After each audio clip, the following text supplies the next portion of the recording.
I saw this video where this lady is talking about stop telling people to go to therapy because anyone can be a therapist. They're just letting anyone become a therapist. Here's the video. I'll link the video in the description box. It's a TikTok, by the way. But she's right. Anyone and everyone can become a therapist if you have the money, if you take the courses.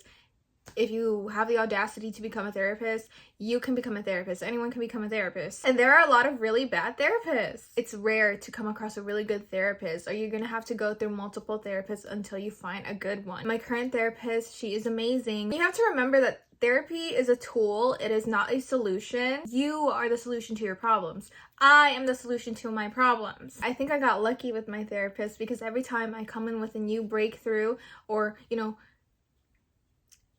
ish goes down in my life and I freak out in the moment and stuff, but when time passes and I look back at the situation, I gain more clarity and I have the breakthroughs and I can verbalize and articulate the breakthroughs.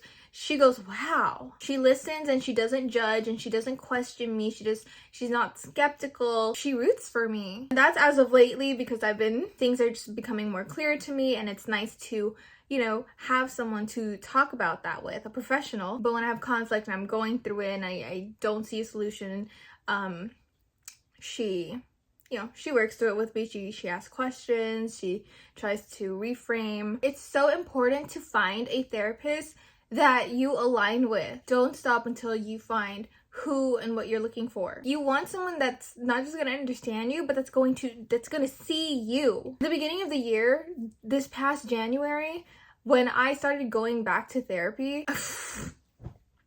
I have a video or two about this. When I started going back to therapy in January, my insurance put me with a third-party outside provider.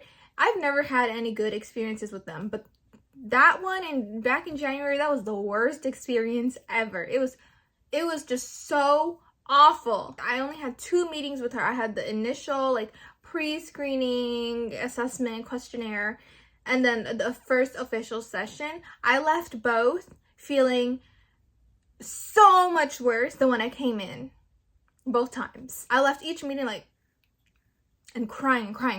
I have never left a session like that with any of my past therapists. So I was like, I called my insurance again. I said, I didn't say I want to go back internal. I said, I want to go back to my old therapist.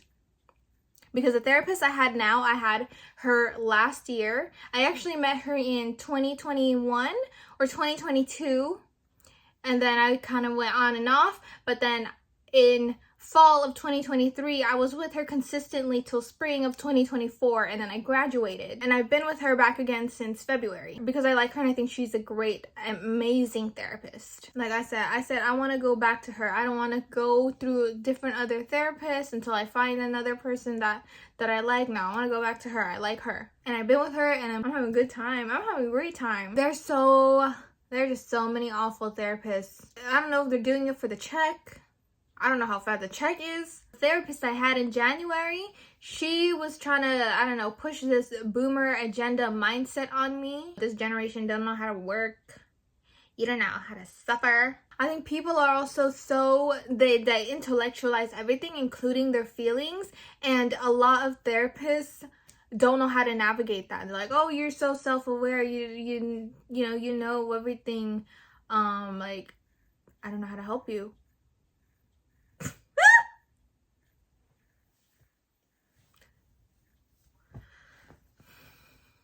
I don't know if it is the times we live in or if it's this generation, specifically Gen Z, but everyone is intellectualizing everything. Everyone is saying, I'm so self-aware of this and that, and I just know everything. And then, but they're not feeling everything. They're not feeling anything.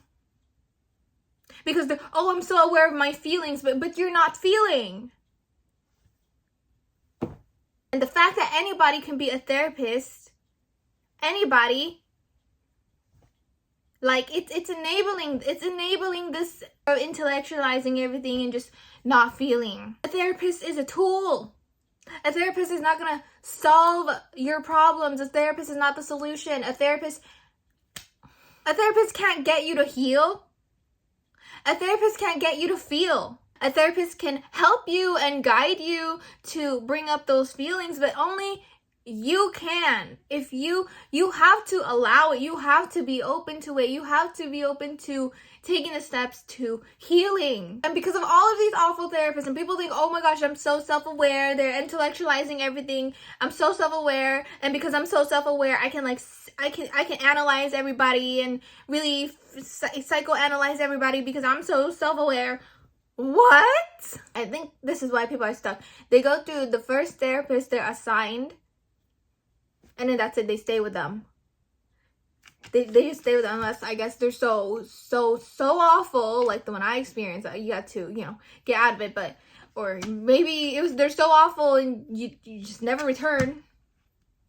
You don't want to go try to find another one. Yes, your therapist matters, but it comes down to you.